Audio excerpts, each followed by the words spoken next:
Semua makhluk di alam ini dikawal oleh Allah. Termasuklah encik COVID-19. Allah kawal dia. Jadi bila Allah kawal dia, kita boleh buat segala persiapan. Contoh kita pakai hand sanitizer, kita pakai face mask. Tetapi tetap Allah kawal dia. Jadi sekarang ni kita kena kita kena berfikiran saintifik. Saintifik mengikut Islam, dia tidak menolak kuasa Tuhan. Kita boleh berusaha, tapi usaha kita sekadar, mungkin saya boleh kata 50% sahaja usaha kita. Pakai hand sanitizer, pakai face mask, elakkan tempat-tempat yang crowded. Tetapi kita kena ingat juga, tanpa izin Allah, dengan izin Allah benda tu boleh masuk juga. Jadi kita kena lengkapkan kedua sekali. Sebab setengah orang silap juga, dia tak ambil langkah berjaga-jaga, tak basuh tangan. Tak apa, Allah kan maha berkuasa, Allah kawal belaka. Memang, tetapi kita bukan wali Allah.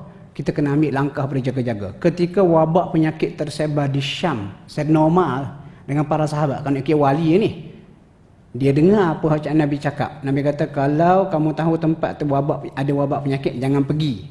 Kalau dah ada di situ, jangan keluar. Maksudnya langkah berjaga-jaga tetap kena ada.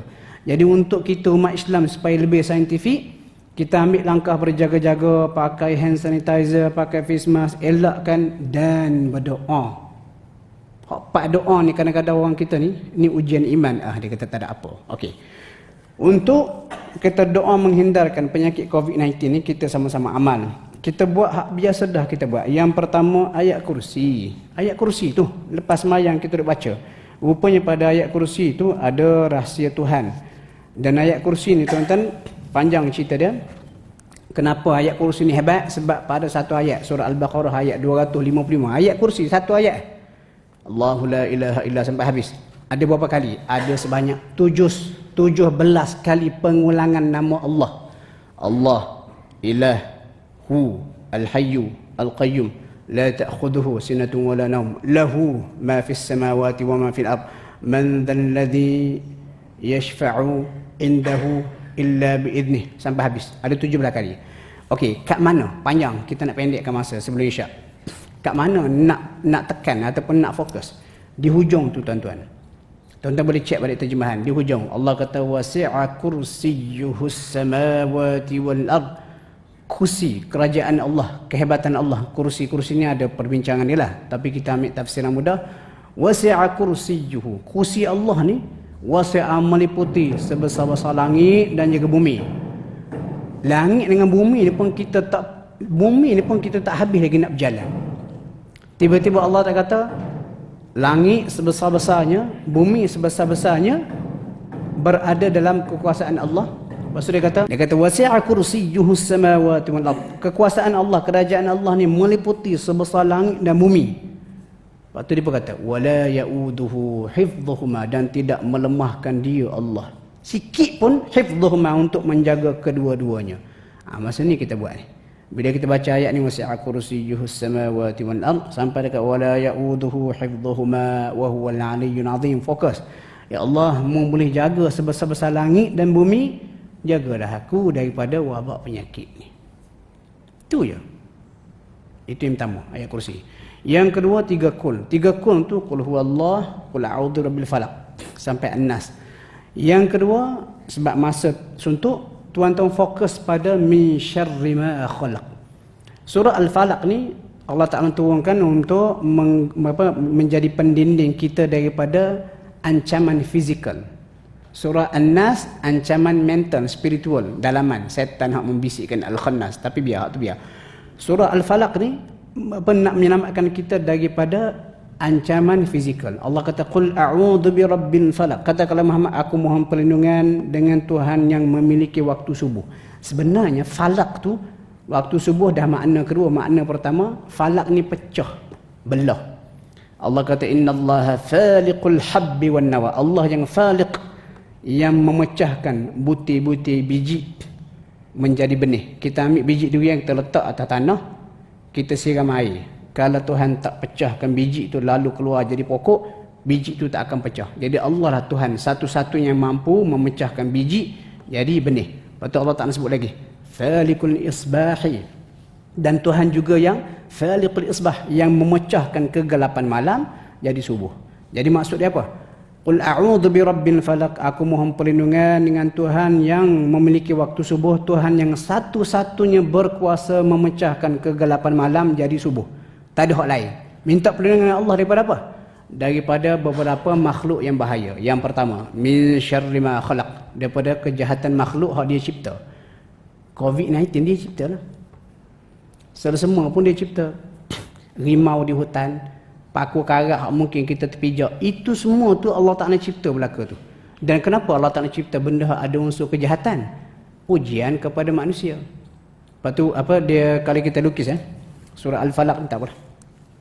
Min syarri ma khalaq, minta perlindungan daripada kejahatan makhluk-makhluk hak dia cipta, termasuklah COVID-19. Jadi bila kita baca ayat ni Qul a'udzu birabbil falaq min syarri ma khalaq, fokus, ya Allah aku mohon perlindungan denganmu daripada kejahatan makhluk hak mu cipta. Sekarang ni hak sedang bermaharajalela dengan izin Allah adalah COVID-19. Baca min syarri ma khalaq, min syarri ma khalaq. Mudah-mudahan Allah Taala samakan kita. Lepas tu wa min syarri ghasiqin idza waqab. Dalam walaupun banyak ni syarri ma khalaq tu umum, makhluk Allah dia cipta ada unsur kejahatan ni banyak, tapi 3 hak paling bahaya disebut secara spesifik dalam surah ni. Wa min syarri ghasiqin idza waqab, daripada kejahatan malam bila semakin gelap. Sebab apa? Banyak benda jahat berlaku tengah malam.